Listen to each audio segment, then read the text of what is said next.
atau komponen roll cetak. Mana Pak rollnya Pak? Rollnya bentuknya seperti ini teman-teman ya. Inilah roll yang nanti akan ada dibutuhkan dalam proses cetak offset. Nah, bentuk rollnya seperti ini, teman-teman kemarin sudah lihat. Secara struktur, roll ini memiliki sesuatu atau parameter yang tidak boleh tidak. Tidak boleh tidak tuh tidak boleh roll ini diameternya dan kekenyalannya harus baik gitu. Jadi diameter itu apa Pak? Diameter itu adalah kondisi pada roll baru itu kan masih diameternya sesuai. Pada saat dia mendistribusikan tinta, maka mau tidak mau terjadi proses tekanan impresi. Maka di dalam proses cetak itu disebut cetak karena adanya pressure. Nah, pressure yang terus-menerus berakibat kepada proses pengurangan diameter atau kita sebutnya adalah reduksi ya, reduksi dari diameter yang tadinya sesuai atau besar menjadi kecil. Nah, ini pasti akan berubah diameternya. Kemudian juga selain diameter karena roll ini adalah karet, rubber, kekenyalannya juga akan berubah. Kenapa sih Pak kekenyalannya kok bisa berubah juga? Karena roll ini pada dasarnya memiliki pori-pori yang pori-pori itu terisi oleh lapisan tinta. Secara terus-menerus lapisan tinta yang menutup pori-pori daripada roll ini juga akan berpengaruh terhadap tingkat kekenyalan.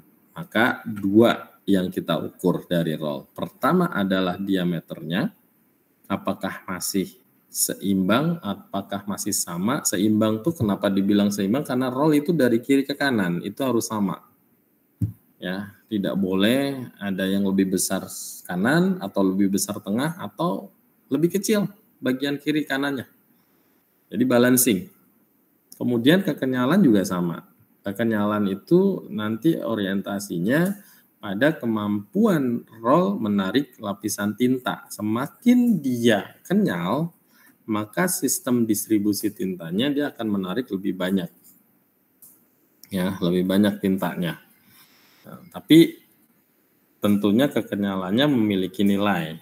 Nah, nilai parameter nanti kita lihat. Berapa sih Pak kekenyalannya gitu ya. Kemudian yang kedua, setting tekanan roll tinta atau roll air. Nah, roll yang nanti bersinggungan langsung, tujuannya apa sih roll ini sebenarnya? Mengambil atau mendistribusikan. Dua-duanya ya. Dia mengambil tinta ya, dari susunan roll yang ada di atasnya, kemudian mendistribusikan tinta. Kemana? Ke yang kita sebut dengan plat cetak. Nah, sistem distribusi inilah yang akan berakibat atau mengharuskan roll ini menekan. Karena kalau tidak ada tekanan, maka tidak akan terjadi proses set off. Apa set off Pak kemarin? Ingat nggak set off itu apa? Mengalihkan. Itu set off. Oke, istilah teknologinya adalah offset. Offset itu mengalihkan. Apa yang dialihkan? Tinta. Nah, mengalihkan tinta. Dari mana? Dari roll to roll atau roll ke roll. Nah, ini nanti ada roll yang bersinggungan dengan plat, kita sebut dengan roll form. Nanti kita lihat bentuknya ya. Ini ada tekanan. Semakin tekanannya besar, maka sistem distribusinya semakin besar juga. Ini logika. Jadi kalau saya neken lebih banyak atau lebih besar, saya akan mengambil lebih banyak kira-kira gitu. Ya. Kalau tekanannya kurang, maka saya akan mendistribusikan tinta ke plat juga lebih kurang atau lebih sedikit. Maka proses tekan menekan di dalam proses cetak inilah yang menjadi dasar peralihan tinta apakah sesuai porsinya atau kurang. Dan pada level inilah tekanan ini kan baru tekanan dari roll ke roll ya, roll ke roll. Belum lagi tekanan antara plat dengan blanket. Inilah yang nanti kondisi atau situasinya berubah menjadi proses lanjutan yang kita sebut dengan apa istilahnya, pembesaran titik raster. Istilahnya apa Mbak, Mas? Pembesaran titik raster. Kemarin kita sebutnya apa? Dot gain. Betul. Jadi inilah yang implikasi terjadinya dot gain. Jadi dot gain ini sudah terjadi dari awal. Pertama kali plat mengambil tinta dari roll form itu udah pasti terjadi dot gain. Nah, belum lagi dari plat ke blanket, blanket ke impression dan seterusnya. Jadi saling tekan roll tinta air.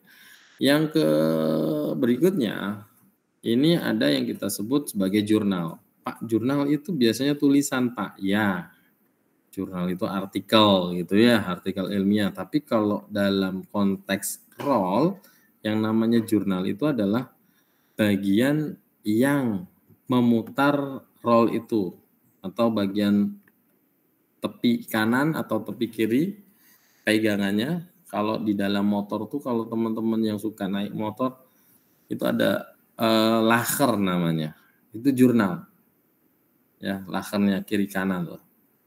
Nah ini yang nanti menjadi poros dari putaran roll, itu jurnal porosnya. Kalau porosnya bermasalah, maka putarannya menjadi bermasalah juga. Nah, poros itu biasanya ada dua kan, seperti di roda motor juga kan ada dua dia, kiri dan kanan. Kalau saya lihat atau teman-teman yang cowok suka bongkar motor, di dalamnya ada lakernya ya, benar nggak? Iya Pak. Nah, itu laker itu kiri kanan, sama porosnya sebagai poros roda. Supaya apa? Supaya jalannya itu lurus, nggak oblak ya bahasa kita ya. Tidak putarannya tidak harus seimbang kiri kanannya. Maka jurnal ini menjadi poros dari roll yang harus kontrol, harus dipastikan kondisinya baik dan tidak aus. Karena kalau aus ini kerataan tintanya juga menjadi masalah. Kiri terlalu banyak atau terlalu sedikit, itu bisa dipengaruhi dari kondisi jurnalnya. Kemudian karena air pembasah itu merupakan sistem sirkulasi dari sebuah chiller. Jadi kalau ini adalah bak penampungan, ya, bak penampungan dari mesin air, ini namanya chiller. Di SM52 teman-teman lihat ya, ada chiller Pak. Ya itu chiller. Kalau teman-teman bisa lihat di sini nih, chiller SM52 misalkan. Saya langsung buka ya. Chiller mesin cetak offset. Nah, ini adalah bentuk bak penampungan. Nah ini kelihatan nggak teman-teman nih? Kelihatan ya? Nggak? Kelihatan ya? Kelihatan. Ini nih, sirkulasi nih. Inilah yang nanti menampung air pembasah. Kenapa disebut dengan chiller Pak? Karena bak penampungan itu, chillernya itu biasanya chiller kan ada di refrigerator ya. Kenapa? Karena memang air yang ada di chiller itu didinginkan dalam kondisi dingin. Ya, kondisinya harus dingin, makanya disebut dengan chiller, water dampening system. Nah, water dampening system itu chillernya bekerja secara sirkulasi. Setiap mesin cetak itu punya chiller yang bekerja secara sirkulasi. Kalau mesin-mesin lama nggak pakai chiller. Kalau mesin lama tetap menggunakan air pembasah, tapi airnya menggunakan model penampung ya. Ada penampung air pembasah yang diletakkan di atas mesin. Contohnya mesin toko ya. Kalau teman-teman mesin toko itu airnya adanya biasanya penampungnya di atas. Ya, ada di atas. Contohnya kita lihat di sini. Nah, ini kalau mesin-mesin lama dia nggak pakai chiller. Dia tetap pakai air pembasah tapi sistemnya tidak sirkulasi. Nah, kalau mesin-mesin yang terbaru, ya terbaru itu dia sistemnya sudah menggunakan bak penampungan yang dalam bentuk chiller. Berapa Pak bak penampungannya? Ada yang 40 liter, ada yang 100 liter, dan seterusnya. Itu nanti dibutuhkan dalam proses. Nah, ada filternya. Kenapa butuh filter? Karena sistem sirkulasi itu kan akan masuk kembali seperti filter akuarium ya teman-teman. Kalau punya akuarium di rumah ada filternya. Nah, kemudian masuk, kemudian difilter, keluar lagi, masuk, keluar lagi. Nah, air yang di dalam penampung ini diusahakan tetap bersih. Ya, supaya tetap bersih, tidak ada partikel-partikel tinta atau partikel consumable atau chemical yang dari mesin, maka di sistem chillernya diberikan filter bag. Filter bag bentuknya ya seperti seperti raket pingpong gitu ya, atau mungkin yang buat sarung tinju lah bentuknya modelnya tuh. Ya, bentuknya seperti ini. Kemudian nanti ini filter bag ya. Kelihatannya bahannya enggak Pak gitu doang ya. Iya gitu doang, tapi kalau tanya harganya luar biasa nih. Ya, satunya itu sampai 450.000 filter bag. Ya, makanya banyak nih teman-teman yang kalau filter bagnya nggak bisa beli gitu ya, atau mungkin mahal-mahal daripada pakai filter bag, pakai kaos kaki gitu. Ada aja tuh akal-akalan operator ya, daripada mahal lah gitu pakainya kaos kaki gitu. Padahal ini filter bag ini khusus ya. Mungkin kalau teman-teman lihat filter akuarium ya bahannya hampir sama gitu ya, kayak kain kasta seperti itu. Tapi emang lumayan mahal kalau yang punya mesin cetak. Kemudian ada motor sirkulasi ya, namanya sirkulasi harus ada penggeraknya, maka menggunakan sistem motor ya, motor penggerak. Nah, ini nanti kita lihat ya minggu depan. Yang nanti kita atur airnya itu ya adanya di bak penampungan ini, chiller ini. Berapa jumlahnya, berapa kadarnya, dan seterusnya nanti kita bisa bahas. Untuk apa? Untuk memastikan kondisi air dan pencampuran daripada air pembasah yang benar. Kemudian tinta yang masih baik kondisinya. Nah, ini rollnya nih teman-teman. Sort hardness, satuan hardness-nya daripada roll itu, kalau di roll tintanya kalau tintanya pakai yang UV, dia butuh yang lebih keras, 40 derajat SOR. Kalau untuk yang hybrid itu bisa UV atau tinta biasa gitu ya. Itu pakai yang 38 SOR.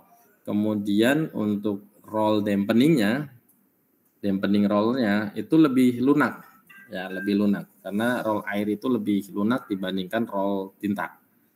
Kalau yang dampening 25 yang normal, kalau yang UV untuk tinta UV dampening itu 32. Nah, sementara water pan roller itu berarti roll yang ada di bak air.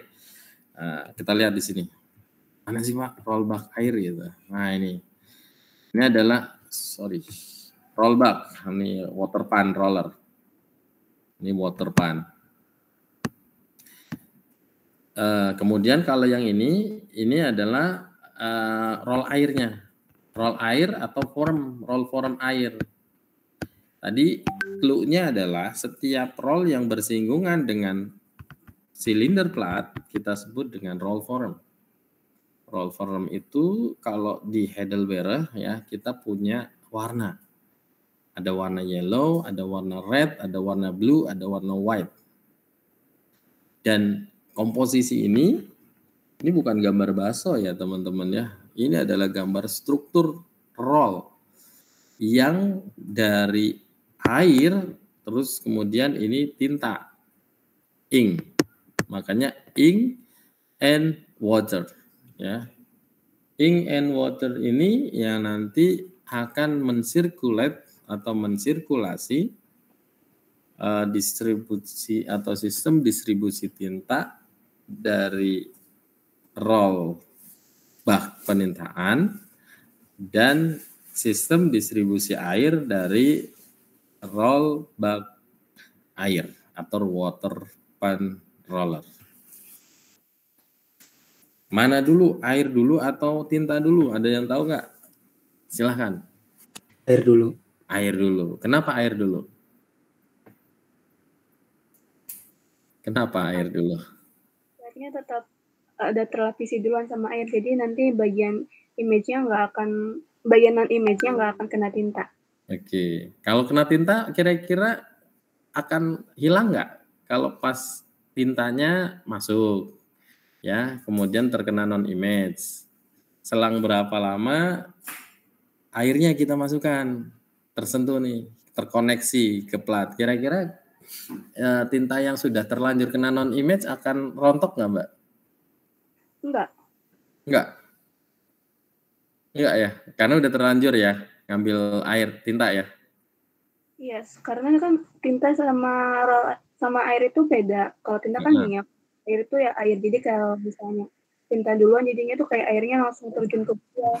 Oke, jadi kalau air sudah terlanjur atau tinta sudah terlanjur kena plat, nanti mengering ya Mbak ya. Jadi ketutup nih, bagian non-image-nya ketutup gitu ya. Gitu logikanya. Iya, Pak. Nah, kalau sudah ketutup, maka akan tidak bisa terbuka lagi. Coba ada lagi nggak pendapat yang lain? Silahkan. Gimana? Ada nggak yang mau kasih pendapat?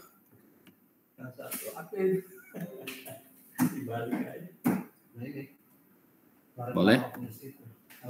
Silakan. Ada nggak? Betul. Pertama, saya kasih jelasan ya.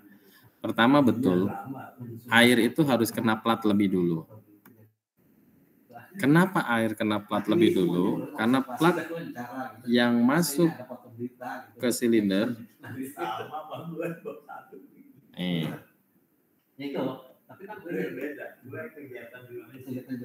plat yang masuk ke silinder ini pasti dasar platnya, ini plat misalkan, itu ada lapisan kimia yang awalnya itu ada gum, kemudian ada apalagi ya pada saat ekspos plat. Nah ini lapisan-lapisan ini kalau terkena air ini diharapkan akan rontok. Nah kemudian nanti baru raster yang ada di sini, ini rasternya, dia akan mengambil tinta. Jadi betul secara terminologi putarannya seperti ini. Nah putarannya seperti ini. Plat. Begitu kena, dia akan menghilangkan gum yang menempel di plat cetak.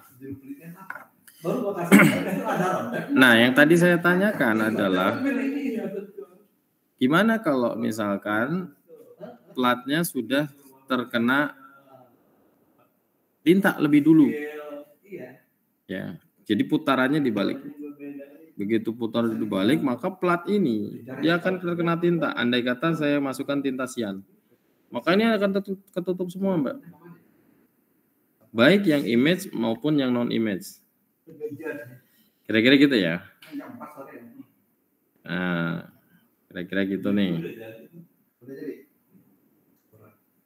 Nah, tadi kalau misalkan sudah terlanjur kena tinta, apakah tinta bagian yang non-image ketika kena air, ini airnya masuk nih, rontok nggak? Jawabannya adalah rontok. Jadi nanti bagian yang tinta nanti akan hanya fokus di bagian image area Ya, yang non image-nya ini akan bersih, clean. Bagian sini clean, bersih. Hilang, Mbak, dirontokin. Kenapa? Karena hakikat dari platnya itu punya dua sifat. Yang dia non-image atau yang dia image, dia sifatnya adalah apa? Oleofilik. Oleofilik. Sementara yang ini non-image, dia sifatnya Hidrofilik. Hidrofilik. Nah, sifat inilah yang akhirnya kita sebutnya mengikis lapisan tinta yang tadi sudah diambil oleh bagian non-image. Logikanya gini, kenapa bagian non-image dia menarik tinta? Karena bagian non-image belum kena air. Walaupun sifatnya adalah hidrofilik, tapi kalau dia tidak diberi air dan dia kondisinya kering, dia pasti menarik tinta. Oke.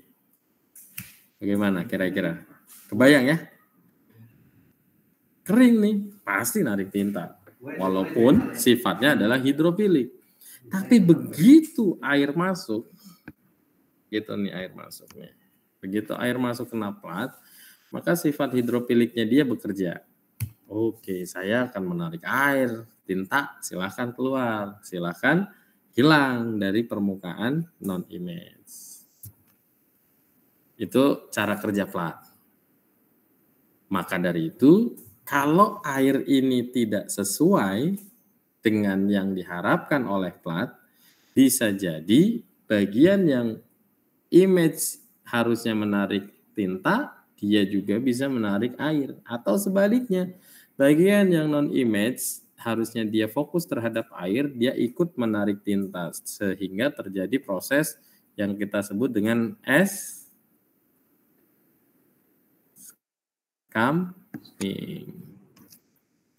Oke, sampai sini bisa dipahami. Nah, inilah yang kita sebut kenapa harus ada ink water balance. Nah, ink water balance itu adalah kaidah di dalam proses cetak offset di mana bagian image dia harus fokus menarik tinta, bagian non image dia harus fokus menarik air. Komposisinya harus sangat ideal.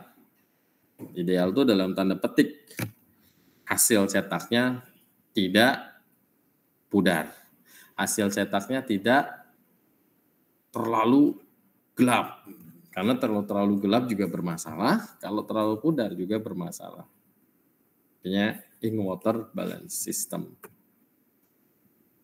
Tingkat kepentingan dari air inilah yang menyebabkan kenapa sih di dalam proses cetak air harus dikontrol? Karena fakta di lapangan mencatat 70% permasalahan di dalam proses cetak offset itu ya 70% nih. Itu dari air. Nih, di sini. Masalahnya ada di air. Oh gitu Pak? Iya. Jadi air ini masalah atau menyelesaikan masalah? Katanya dampening solution Pak. Ya benar, dampening solution. Air itu akan menjadi solusi untuk memecahkan masalah kalau komposisinya benar. Kalau cara pemakaiannya benar. Kalau apa lagi? Oh, kalau yang mengoperasikan operator dalam tanda petik dia tahu tentang komposisi dan formulasi daripada air pembasah itu sendiri. Hanya kita mau bahas bagaimana mengkomposisikan air pembasah supaya permasalahan di dalam proses cetak offset ini tidak atau bisa diminimalisir. Kalau bisa dihilangkan kayaknya nggak akan hilang selama proses cetak offset masih menggunakan air ya. Maka dari itu tadi saya sempat menyinggung ya, ini bagian yang kita sebut dengan oleofilik dan hidrofilik itu bisa bekerja pada akhirnya di beberapa percetakan yang kekinian ini sudah tidak menggunakan air lagi, Mas. Sifat hidrofilik ini tidak harus mesti dengan air. Ada plat yang kita sebut dengan waterless system. Waterless, bener-bener nggak pakai air. Jadi platnya dia menggunakan sistem yang dia akan bekerja secara sensor, bahasa kita sensor ya. Dia tidak akan secara otomatis tidak akan menarik tinta kalau tidak ada rasternya. Kenapa? Karena dia bagiannya memang sudah diciptakan atau sudah dibuat hidrofilik dengan cara membuat lapisan silikon pada bagian non-image. Sehingga dia tidak akan menarik tinta. Cuman teknologi platnya masih lumayan mahal. Karena masih mahal, belum banyak yang menggunakan. Belum banyak bukan berarti nggak ada ya. Sudah ada. Ya, sudah ada yang sistem waterless plat. Ya, waterless plat. Baik, ada pertanyaan, silakan. Belum? Aman ya? Masuk ke slide kedua tadi. Ini terminologi, kenapa kita harus menggunakan air? Karena memang sistem basicnya adalah tolak-menolak antara air dengan tinta. Kemudian kita lihat fungsinya. Lalu fungsinya apa, Pak? Oh, fungsinya adalah membasahi non-gambar. Menggunakan lapisan gum yang melekat pada non-gambar. Kemudian melumasi printing plat. Dan yang ketiga adalah mendinginkan. Loh, kok mendinginkan, Pak? Iya, tadi kalau plat itu bersinggungan dengan roll secara terus-menerus, maka akan menimbulkan sifat panas ya. Terjadi proses termalisasi. Proses panas nih dari roll dan plat. Karena panasnya, maka dengan adanya air pembasah yang dingin, tadi ada sistem chiller, maka mendinginkan kondisi plat. Gitu ya. Termasuk kalau yang tadi waterless plat itu juga sistemnya, dia ada sistem evaporatornya ya. Evaporator untuk mengambil air supaya dingin. Jadi ada chiller yang masuk ke dalam sistem keran ya, sirkulasi seperti pipa ya, pipa tapi pakai besi ya, besi plat. Nah, pipa plat itu nanti mengalirkan air, jadi secara otomatis sebagai peredam panasnya. Jadi walaupun tidak menggunakan air secara langsung di plat, tapi sistem pendinginan mesinnya dia masih menggunakan sistem sistem sirkulasi air ya, air dingin yang ke mesin kena roll, tapi nggak secara langsung membasahi seperti konsep offset konvensional yang umumnya. Oke, kita mulai dari resepnya dulu, Pak. Resepnya apa? Oh, resepnya kita mulai dari air dulu, air murni. Kan air murni ada banyak ya, ada air tanah, ada air pump, ada air sumur, ya, ada air galian. Mungkin teman-teman yang kalau percetakannya di daerah-daerah pinggir pantai ya, ini kan sampai air tanahnya susah, itu beli air pump mungkin tidak ada gitu ya, beli pakai apa, Pak? Pakai air isi-ulang, ambil air isi-ulang tiap hari satu kontainer, satu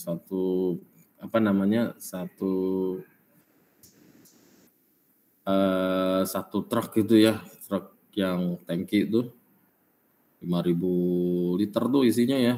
Kalau butuhnya banyak ya bisa mendatangkan air, karena air tanahnya atau mungkin air tanahnya terkontaminasi, jadi air tanahnya pun ikut asin.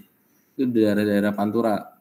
Kalau asin terlalu beresiko karena kadar garamnya tinggi, kena mesin, wah, korosi, habislah kalau sampai korosi. Jadi lebih baik kita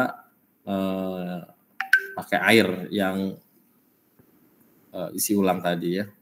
Kenapa? Karena fungsi air ini merupakan komposisi yang paling banyak, paling besar di antara dampening solution. Fungsinya adalah melarutkan bahan-bahan dasar dari fountain solution. Apa sih Pak fountain solution? Udah dibahas ya sama Bu Muriati ya? Bener ya? Sudah sih. Sudah ya. Apa fungsinya fountain solution? Masih ingat nggak? Fountain. Fountain itu adalah apa? Aditif ya. Kita lihat di sini. Sebelum ke fountain kita ke alkohol dulu. Jadi bahan kedua adalah alkohol. Fungsinya adalah surfaktan ya. Apa surfaktan? Menurunkan tegangan permukaan. Nah, sifat daripada proses dampening ini adalah setipis mungkin dan serata mungkin. Maunya rata tapi tipis. Karena bukan sistem kalau orang kena hujan tuh basah kuyup gitu. Bukan mengkuyup. Bukan untuk mencari basah yang sangat basah, tidak. Justru basahnya sedikit tapi rata. Ya. Makanya tadi saya sempat mengibaratkan nih kalau teman-teman mau meratakan meratakan daya basah, kalau mandi lebih enak pakai gayung atau pakai shower? Coba tuh bayangin tuh. Shower atau pakai gayung? Gayung. Kenapa, Mas? Terasa kayak basah gitu. Ya, kena semua. Ya itu yang bilang kuyup, Mas. Butuhnya banyak jadinya. Airnya. Apalagi gayung kamu yang satu gayung 5 liter ya, Mas. Ambil gleng gitu. 2 liter, 3, 4 liter. Gayungnya semakin besar diambil. Tapi sebenarnya kalau kita konsep membasahi plat, itu kayak kita membasahi badan dengan shower tadi. Jadi dibikin penyebarannya itu banyak, melebar, tapi air yang keluar nggak perlu banyak. Paham ya? Jadi fungsi alkohol itu surfaktan.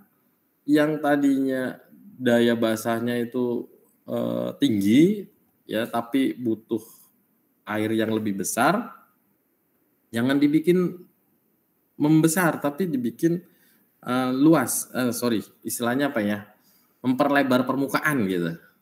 Memperlebar permukaan. Jadi permukaannya yang diperluas. Kayak kamu minum di gelas dengan di mangkok gitu, kira-kira gitu ya. Atau memasukkan air di gelas dengan memasukkan air di piring. Nah, diperlebar tuh jangkauannya.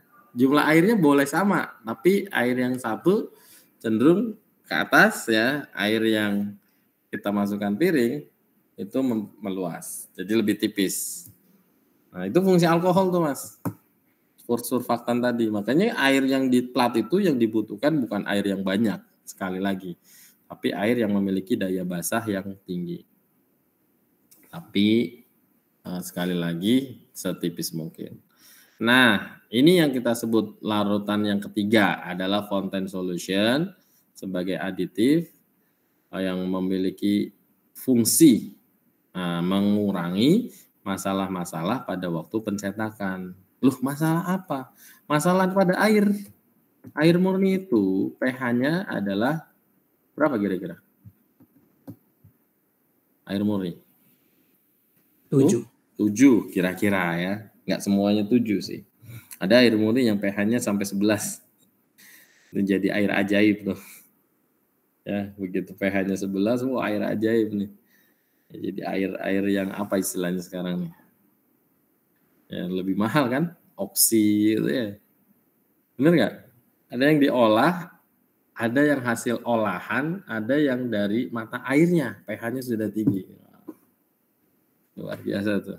Tapi kalau air umumnya yang ada di sekitar kita biasanya pH-nya di sekitaran 7 lah. Nah, karena di sekitaran 7, maka harus dibuat asam. Ya, dibuat asam. Nah, gimana cara membuat asamnya? Oh, kasih jeruk, Pak? Enggak, jangan dong. Ya, air murni yang tadi basisnya adalah 7 diberikan fountain solution supaya nilai daripada kadar pH-nya berubah. Kenapa sih kadar pH-nya harus berubah? Ada yang tahu nggak? Kenapa kadar pH-nya harus berubah?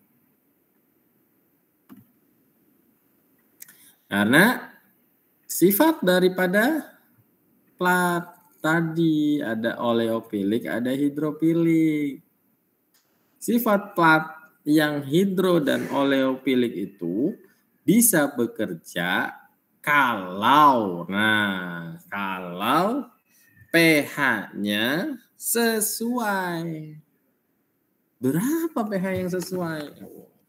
pH yang sesuai itu diatur, ada yang tahu nggak, Mas? Berapa, Mas?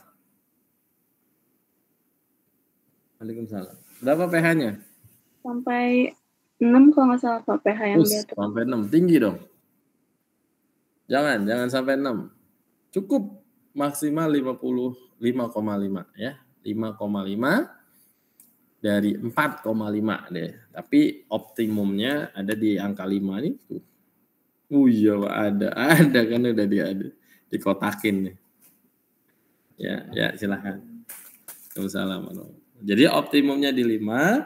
Kalau mau kita pakai kisarannya sekitar 5,5 atau 4,5 sampai 5,5. Gitu ya. Nah, nanti kita bahas kenapa buffer. Jadi teman-teman, kalau kita pakai air pembasah, kita pakai fontaine, boleh merek apapun. Maka di dalam merek apapun itu yang kita tuju kan pH sebenarnya. Berapa sih Pak mau pH-nya? Oh, pH-nya maunya 5 targetnya. Nah, disinilah pH 5 itu kita akan tahu komposisi yang dibutuhkan itu 5% kah, dosisnya 2% kah, atau 6% kah. Ini teman-teman bisa pilih. Tapi pada prakteknya ketika 0,5 ini sudah mencapai pH 5, kemudian jangan 0,5 dikit amat sih, ya, koret banget sih, pelit banget sih gitu. Saya mau pakai 6 aja. 6 tetap nilai pH-nya tetap 5. Kenapa? Karena ada sifat buffer di dalam fontaine solution itu. Ada fungsi buffer sehingga pH-nya tetap 5 walaupun prosentasenya ditambah. Tapi apakah dibenarkan menambah prosentase? Dibenerin nggak, Pak? Bener nggak? Boleh nggak? Enggak boleh. Nggak. Kenapa? Ada alasannya kenapa? 1. Ya. Kan katanya enggak, jangan dong Pak gitu. Kenapa? 1. Alasan pertama. Ayo, alasan pertama. Cynthia. Kenapa tidak boleh ditambah kalau sudah 2% misalkan. Oh, 2% ternyata dapat nih. Ini kan nanti percobanya gitu teman-teman ya. Minggu depan kita ke bengkel, teman-teman coba tuh fontainenya, nanti ada beberapa merek atau satu merek dulu dites.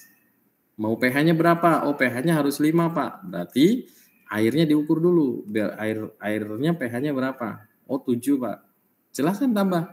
Pakai prosentase. Mulai dari 0,5, 1%, 1,5%, 2%, sampai mungkin 6%. Nah, pertanyaannya kalau sudah 2% tercapai, boleh ditambah nggak? Enggak sih Pak. Enggak, kenapa? Nanti pH-nya makin naik nggak? pH-nya makin naik, kan dengan menambahkan fontaine pH-nya turun. Yang tadinya air 7 jadi 5. Nanti pH airnya terlalu rendah, Pak. pH airnya terlalu rendah. Kenapa? Karena itunya terlalu kebanyakan. Oh, kalau kebanyakan terlalu rendah. Coba deh teman-teman lihat. Fungsi buffer. Nah, yang namanya fungsi buffer itu, Mbak, kalau sudah diisi pH atau sudah diisi fontaine, 2%, itu pH-nya sudah 5. Apa namanya buffer? Buffer itu tidak berubah sekalipun menambah jumlah.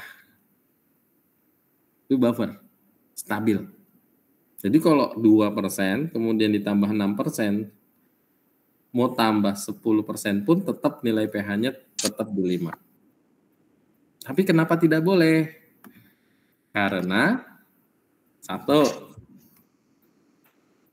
Alasannya tidak berkurang pH-nya, tapi tetap di 5. Cuma tetap nggak boleh. Kenapa? Mungkin karena kalau ditambah itu nanti kandungan asamnya bertambah gitu, Pak. Tapi pH-nya tetap. No. Kan asam itu ya pH. Ya, asam itu kan pH. Nggak tambah asam. Tidak bertambah asam di sini. Tidak bertambah asam. Dia tetap akan di angka 5. Sekalipun dari 2% menjadi 6%. Tapi kenapa nggak boleh ditambah kan gitu? Bapak mungkin karena kalau misalnya ditambah tuh nantinya komposisi dari bahan fontaine solusinya bakalan berkurang. Jadi nggak seimbang. Nggak seimbang. Oke. Kan ada buffer tadi. Yang dituju kan sebenarnya pH. Nomor pertama. Dalam konteks membutuhkan air pembasah, si plat itu sebenarnya butuhnya cuma 1. pH-nya harus asam. Berapa asamnya? 4,5 sampai 5,5. Gitu. Jadi sebenarnya pH-nya nggak berubah. Cuma, oke. Kenapa tidak boleh? 1. Ya, sudah bagus jawabannya. Sudah mencoba. Mungkin ada satu lagi. Ayo, satu lagi. Mubazir, Pak. Mubazir. Itu jawaban bagus tuh. Kalau mubazir temannya setan ya, Mbak ya. Innal mubazirin anak ikhwana sayatin gitu ya. Bagus, benar jawabannya. Serius.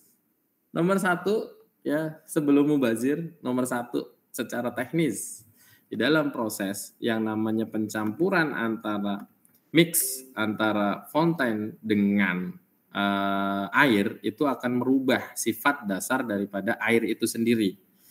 Yang tidak hanya pH-nya yang berubah, kalau pH-nya sudah pasti 5, tidak berubah. Tapi ada sifat lain yang dimiliki oleh air yang kita sebut dengan conductivity. Pernah dengar conductivity ya? Ibu sudah jelasin nggak conductivity? Konduktivitas belum. Nah, belum ya. Konduktivitas itu adalah tingkat elektron listrik yang ada di dalam air. Bahasa kita tuh kadang yang paling gampang tuh kandungan mineral deh gitu. Ya, mineral yang terlalu banyak maka sifat konduktornya akan semakin banyak. Jadi semakin banyak kontennya, maka sifat dari conductivity airnya akan meningkat. Dan ini akan merugikan. Kenapa? Karena indikator dirubahnya air itu kalau nilai conductivity-nya sudah 2 kalinya, teman-teman. Jadi kalau nilainya sudah 2 kalinya, harus dibuang, harus diganti. Loh kenapa, Pak? Karena nilai conductivity air itu akan berpengaruh terhadap kemampuan daripada sifat air dalam apa ya? Kita sebutnya sih akan berdampak kepada sustainable dari mesinnya.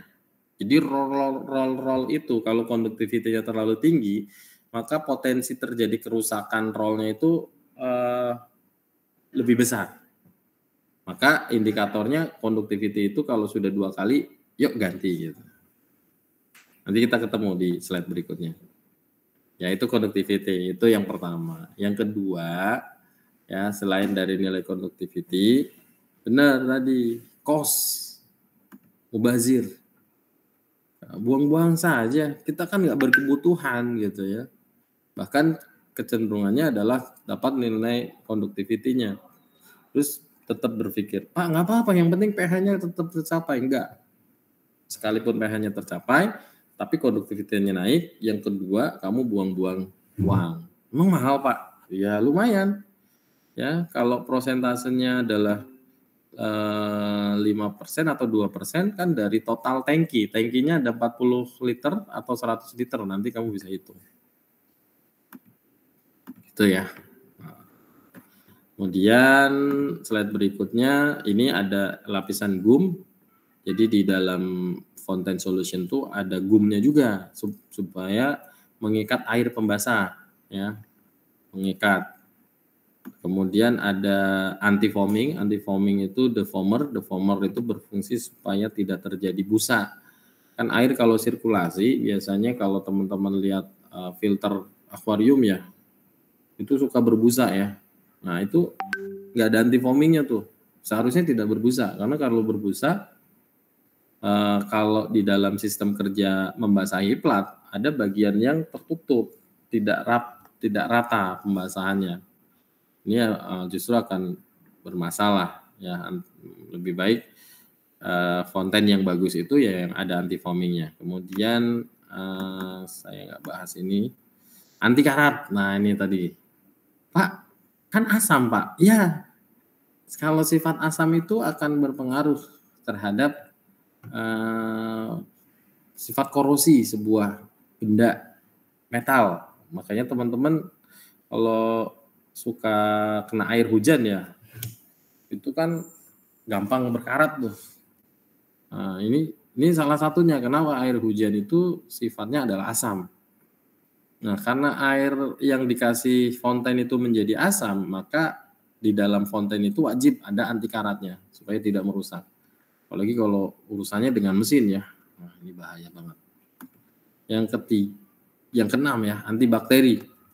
Ada antibakterinya supaya nggak air itu kalau sudah tercampur, namanya air dalam satu tabung gitu ya, atau satu tempat menggenang tidak mengalir, biasanya kan riskan ya, bau. Nah, maka ada antibakterinya.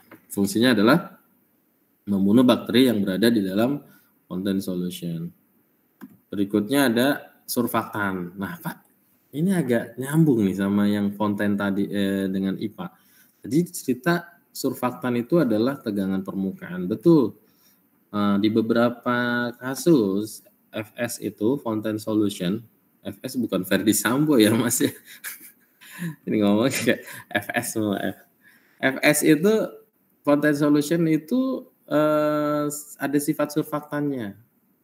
Karena pada dasarnya air yang tadi tegangan permukaannya tinggi dengan menambahkan fonten solution diharapkan surfaktan punya surfaktan tegangan permukaannya menjadi lebih rendah. Lalu pertanyaannya gini, Pak, berarti alkohol nggak perlu lagi dong, Pak? Nah, ini jadi PR buat pengembangan teknologi selanjutnya. Karena sekarang memang betul dengan adanya fonten yang mengandung surfaktan ini mengurangi daripada konsumsi alkohol walaupun belum 100% dihilangkan. Tapi di beberapa mesin-mesin yang sekarang banyak keluar ya, ada Komori, ada Ryobi, ada KBA dan sebagainya, bahkan generasi Heidelberg yang terbaru pun itu sudah mengurangi fonten, bahkan menghilangkan menghilangkan alkohol, karena alkohol dianggap tidak ramah lingkungan, ya tidak ramah lingkungan. Tapi sebenarnya sih lebih selain daripada tidak ramah lingkungan ya, costingnya memang tinggi juga. Karena penggunaan alkohol itu beda dengan FS yang cuma 2% gitu ya, paling banyak 6%. Kalau alkohol itu bisa sampai 10-15%. Makanya di beberapa pengembangan kasus ya, itu banyak FS yang ditawarkan itu tidak pakai alkohol lagi, udah free alkohol katanya gitu. Karena sudah mengandung surfaktan tadi. Oke, ada pertanyaan sampai sini? Bisa difahami ya? Nah, ini kualitas dampening solution-nya itu sangat dipengaruhi oleh pengalaman, teknologi, pengembangan, dan riset. Tadi ada terus tuh pengembangan riset gimana ya supaya dampening solution itu tidak perlu alkohol lagi dan seterusnya. Ya, kualitas bahan baku, kemasannya bagaimana, karena supaya tidak mudah expired dan lain sebagainya ya. Konsistensi pembuatan ini biasanya konsistensi bicaranya pada mutu daripada produk yang dijual. Lalu bicara mutu, kalau produknya adalah bahan kimia, ya kemasan lagi tuh, ya, sangat berpengaruh. Tidak boleh dijemur dan seterusnya. Nah, lalu FS yang bagus harusnya gimana Pak? Oh, yang pertama pH-nya tidak berubah-ubah. Fungsi buffernya ada. Jadi kalau kita linearkan gitu ya dengan fungsinya, ya fungsinya harus mumpuni, tidak berubah-ubah nih. Kemudian prosentasenya harus dengan yang benar. Yang benar itu 0,5, 2 atau 6. Nah, ini teman-teman jangan terkecoh. Ya, jangan terkecoh gini. Saya mau beli fonten yang murah. Nah, saya ambil contoh teman-teman. Ada fonten yang harga per liternya 1 juta. Tapi ada fonten yang harga per liternya cuma 300.000. Pertanyaannya, pilih mana fontennya? Kalau kamu sebagai pengusaha, pilih mana? Fonten yang 300.000 atau yang 1 juta? Belum tahu ya. Oke, saya kasih lagi. Clue-nya lagi. Fonten yang 1 liter 300.000 itu butuhnya sekali mencampur formulasinya itu 6%. Sementara kalau yang 1 juta itu butuhnya 0,5%. Atau 1% lah. 1%. Yang 1 6%, yang 1% 1%. Pilih mana kira-kira? Yang 1 juta. Yang 1 juta. Kenapa? 1 juta berapa sih habisnya? Kalau tangkinya misalkan tangki chillernya 40 liter kapasitasnya. Makasih Mas Dodo. Apa-apa sama plastiknya Mas? Ya, makasih ya. Kadang-kadang suka butuh. Berapa Mas kalau kapasitasnya 40 liter? Kalau 1% berarti berapa?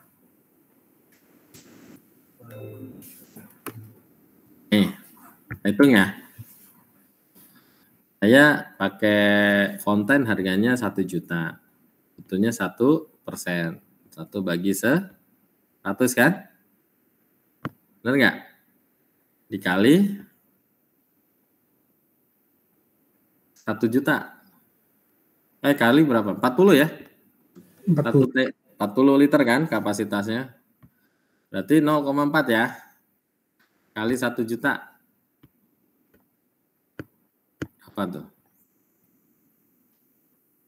Butuhnya berapa? 400.000. 400.000. Sekarang ada fonten harganya 300.000. Tapi butuhnya 6%. Hitung lagi. 6%. Gitu ya. 6 bagi 100 kan? Nah, kali berapa? 40. 2,4 liter ya Mas ya? Bener nggak? Iya, bener. Bener nggak? Iya, kali berapa? Harganya 300.000 Pak. Woi, kita itu 300.000. Berapa butuhnya? Kelihatan nggak? 720.000. 20.000. Sementara yang fonten yang mahal cuma butuh 1%, 400.000. Nah ini yang saya bilang, jangan terkecoh dengan marketing. Karena marketing akan menjual itu dengan, wah fonten saya aja harganya murah, fungsinya sama kok. Ya, bahkan punya saya bisa anti gitu. Anti air lagi. Kalau udah fonten anti air jangan diterima ya. Jualannya salah gitu. Konten mau dicampur air kok anti air gitu. Kalau jualan jas hujan ya anti air. Itu ya Mas ya. Jadi ini strategi marketing dalam menjual produknya. Jangan terkecoh sekali lagi. Oke. Ini kenapa nih? Kita lanjut lagi slide berikutnya. Dapat dipakai pada macam-macam sistem dampening, dapat dipakai pada hard water dan soft water, kemudian dapat mengurangi penggunaan alkohol nih, mengurangi, kalau perlu hilangin, silakan hilangin. Ini juga jadi pertimbangan teman-teman, ada fonten yang sama-sama 3% gitu, harganya beda jauh nih, silakan dihitung, karena basis daripada improvement, ya basis daripada teman-teman melakukan proses perubahan dari sesuatu yang biasa menjadi sesuatu yang di luar kebiasaan ya, bukan luar biasa, di luar kebiasaan. Atau biasa di luar kata Caca. Nah, kalau yang di luar kebiasaan itu orang kan kalau sudah zona nyaman nggak berubah, nggak mau, ribet amat sih gitu ya. Tapi teman-teman harus bisa buktiin. Kalau saya pakai alkohol, saya punya kekurangan begini misalkan. Saya pakai alkohol, saya punya kelebihan begini. Nah, antara kelebihan dan kekurangannya sekalian compare. Kalau si bos yang punya mesin harganya 30 miliar, dia mah nggak mau tahu kamu pakai fonten apa. Yang penting kamu bisa nyetak ngasilin duit. Tapi kalau teman-teman bisa melakukan improvement dengan melihat secara teknikal, oke, kalau saya lihat komposisi habisnya alkohol dalam 1 bulan, itu mesin. Kan gitu ya? Kan bisa dihitung tuh, 1 bulan, berapa kali ganti air pembasah, berapa kebutuhannya. Saya ambil rata-rata. 1 mesin itu kalau kapasitas chillernya adalah 40 liter, alkoholnya pakai 10% sampai 15%. Saya pakai paling sedikit aja deh, 10%. 10% dari 40 berapa, Mas? 10%. 4 liter. Benar ya? 4 liter. 4 liter 1 mesin. Harga alkohol itu bisa 100.000 yang bagus. Yang bagus 100.000, murah ya? Lebih murah daripada alkohol yang biasa buat nongkrong kan? Ya, saya nggak tahu tuh kelas-kelasnya tuh. Nah, teman-teman kalau misalkan 1 kali ganti air pembasah 4 liter, 400.000. Kalau dalam sebulan, misalkan 2 kali, kan berarti 800.000. 800.000 kalian compare tuh. 800.000 dalam sebulan, berarti dalam 1 tahun berapa? Dalam berapa tahun seberapa dan seterusnya, nanti dilihat. Kita bisa improve nggak? Bisa. Kalau bisa ganti apanya? Ganti fontennya. Nah ini teman-teman nih, sekarang nih banyak banget supplier-supplier yang menawarkan fonten solution tanpa alkohol. Silakan dicoba. Harganya berapa? Compare, hitung. Kalian bisa menghitung. Gampang banget. Ya, ini contoh-contoh. Kalau misalkan nanti di dalam studi kasus, teman-teman menemukan banyak hal yang berkaitan dengan fonten solution. Nah, apa sih Pak masalahnya Pak? Ini loh masalahnya. Masalahnya di dalam proses, teman-teman, kalau terlalu banyak air di dalam plat, itu akan menyebabkan kertas menjadi melar. Sehingga kalau kertas melar, tidak register.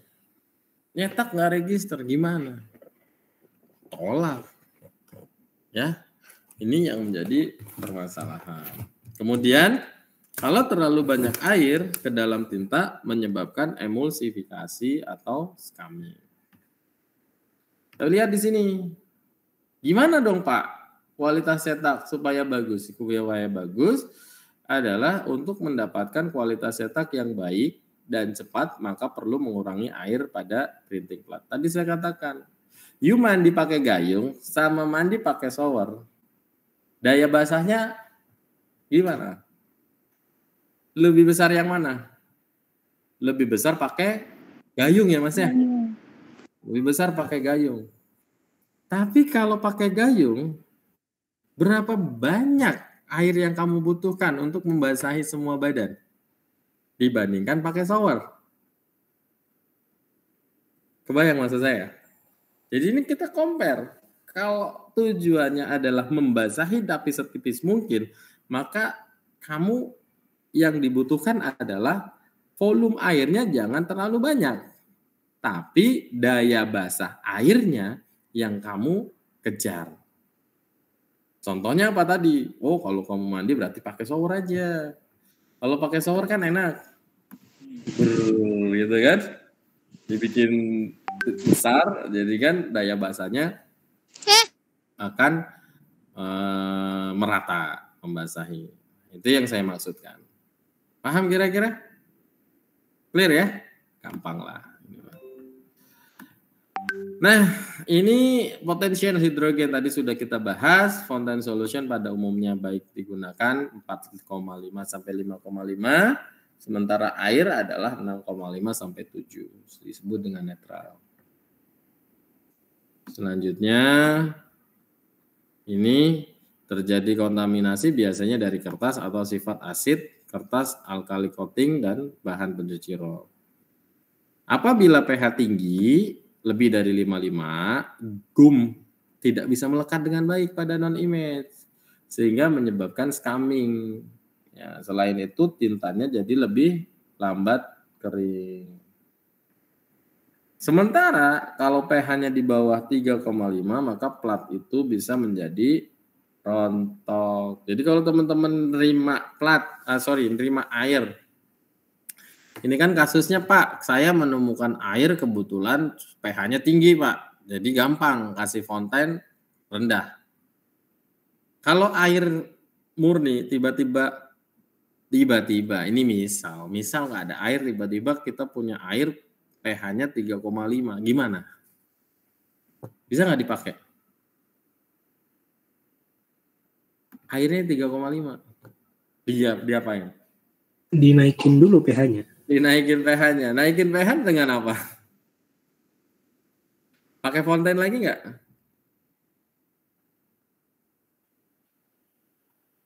Bisa nggak pakai fontaine? Kalau logikanya kan tadi airnya pH tinggi, pakai fontaine pH-nya turun.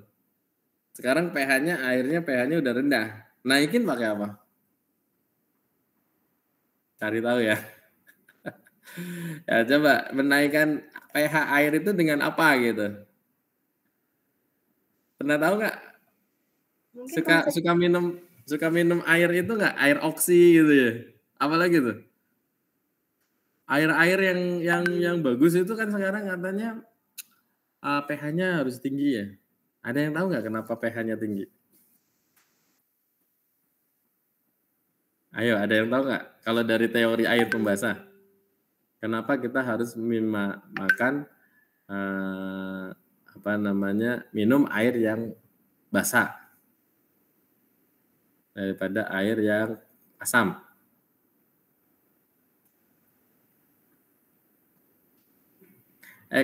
Kamu tahu air ini nggak? Air lemon. Lemon asam ya? Sekarang namanya apa? Infused water ya namanya ya. Benar ya? Infused water. Iya, Pak. Infused water. Infused water itu sebenarnya bagus nggak sih? Kalau kamu lihat tadi pH,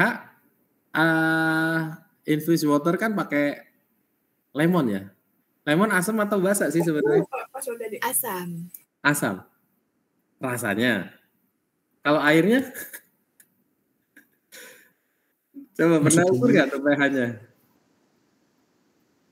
Jangan-jangan kalau dimasukin, kan yang bagus itu kan pH-nya ditinggiin gitu.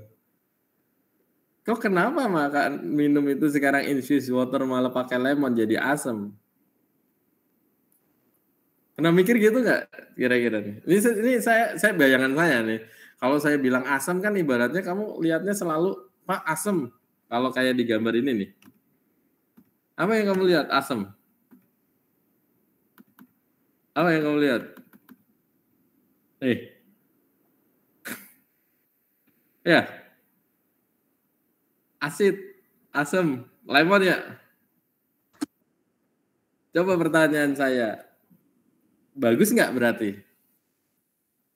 Kalau ternyata lemon itu bikin air itu menjadi asam.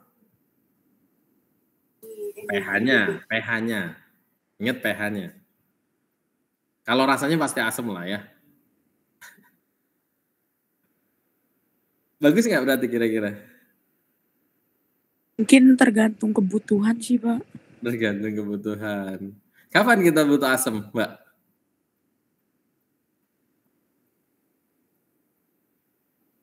Soalnya katanya infused water tuh bagus. Makanya ini saya agak mungkin teman-teman boleh cari tahu ya, ini pengujian. Bener nggak sih air yang dikasih asam itu atau lemon itu pH-nya turun? Atau justru naik? Atau justru naik? Nanti dicoba ya. Saya pinjemin tuh. Nah, nanti minggu depan deh bawa lemon. Ya, kita ukur tuh pakai pH meter supaya terbukti. Ya, supaya terbukti. Jangan ketika dikasih lemon itu justru pH-nya naik. Kalau rasanya pasti asam. Soalnya teman-teman suka bilang, Pak asam gitu. Asam itu rasa, ibaratnya dirasa. Sebenarnya kalau pH saya nggak tahu apakah setelah dikasih lemon jadinya tambah basah atau memang pH-nya turun. Belum dibuktikan kan? Belum ya, nanti kita coba.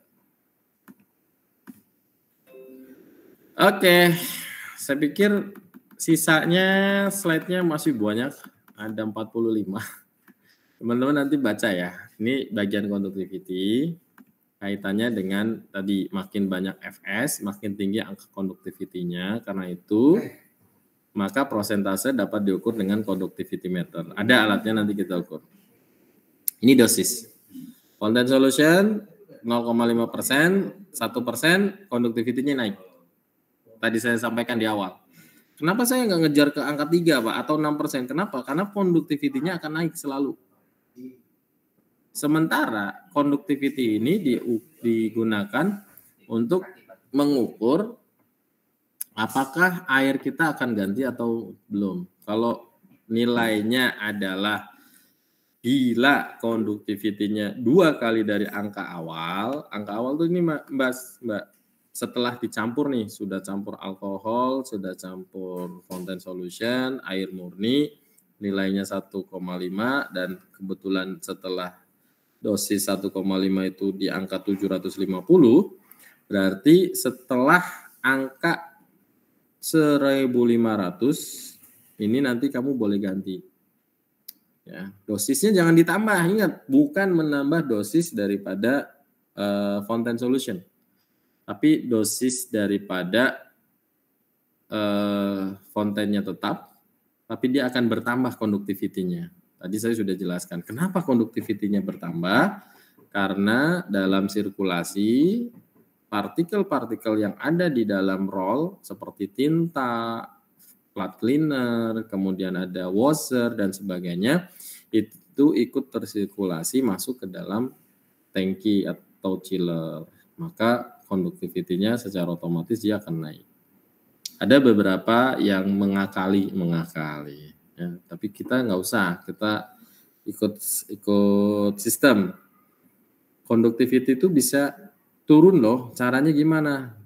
Alkohol aja, nambahin alkohol. Nah ini juga banyak yang dilakukan. Biasanya operator-operator itu nggak mau repot mengganti air pembasah. Ketika ada inspeksi, nilai conductivity-nya udah tinggi, wah biar nggak ketahuan nih sama si bos, males banget nih gantinya. Nah, itu tambah tuh Mbak, alkoholnya ditambah, conductivity-nya jadi nurun. Sudah dicek belum nilai conductivity-nya? Sudah bos, berapa? 1.000 bos. Awalnya berapa? 750, bagus. Belum nggak usah diganti. Ya. Padahal udah 1.500 sebenarnya. Tapi ditambahin alkohol, nilai conductivity-nya menjadi turun lagi. Nah ini kasus-kasus yang tidak semua ya, tapi ada beberapa kadang-kadang alkohol kok cepat habis gitu. Ternyata bukan untuk mabuk sebenarnya, tapi untuk apa gitu sebenarnya? Untuk membuffer kemalasan dari operator ya untuk mengganti air pembasah. Baik, ini nanti teman-teman baca, ada 10 slide lagi lebih kepada teori ya. Nanti teman-teman ini akan kita bahas minggu depan pada saat proses praktikum ya untuk dampening solution. Tapi saya minta minggu depan tolong dibawa hasil ujian ya yang sudah ditulis di tangan kemarin. Nanti kita bahas sedikit dulu, baru kita akan praktek ke dampening solution. Begitu kira-kira, ada pertanyaan? Bapak, itu di e-learning kan itu ada tugas untuk tenggat waktunya besok, itu maksudnya kita kayak memberikan pertanyaan sama tanggapan dari materi hari ini gitu Pak? Oh ya, itu tanggapan aja sih. Ya, berikan tanggapan itu kan ada 10 slide yang ke belakang atau 10 slide atau slide sebelumnya, kasih tanggapan atau pertanyaan boleh, silahkan aja. Ya, saling menanggapi aja. Teman-teman yang lain kamu ada tanggapan kemudian ditanggapi teman-teman yang lain, itu akan lebih bagus. Baik Pak, terima kasih. Begitu ya. Rashid, rekamannya sudah jadi Rashid? Record, kamu record ya? Oh ya udah, nanti kapan-kapan saya minta recordnya ya. Kapan-kapan aja. Yang penting dari kelas ada yang record, jadi materi bisa di-share gitu. Kalau memang ada yang ketinggalan. Saya pikir ini saja dulu ya. Terima kasih atas kehadirannya. Saya harus menyiapkan materi karena jam 1 saya rapat dulu. Ya. Kemudian harus istirahat. Teman-teman juga istirahat semuanya. Silahkan lanjutkan belajar mandiri dari materi yang 10 slide berikutnya dan berikan tanggapan di e-learning. Terima kasih saya sampaikan, kita berdoa mudah-mudahan apa yang saya jelaskan sedikit banyak memberikan manfaat untuk kita semuanya. Berdoa mengakhiri perkuliahan, dipersilakan.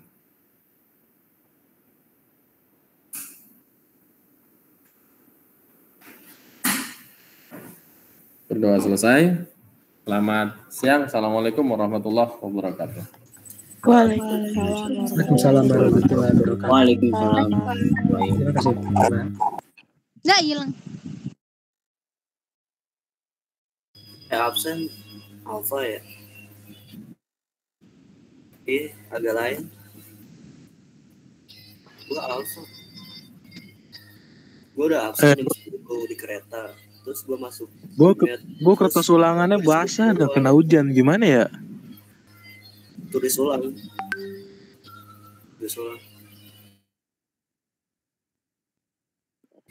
Tanggapannya ditonton nggak sih? Itu tanggapannya gimana sih? Agak nanya tontonnya kan. Tanggapan kayak diskusi aja itu sih. Diskusi hasil yang hari ini gitu, Tir.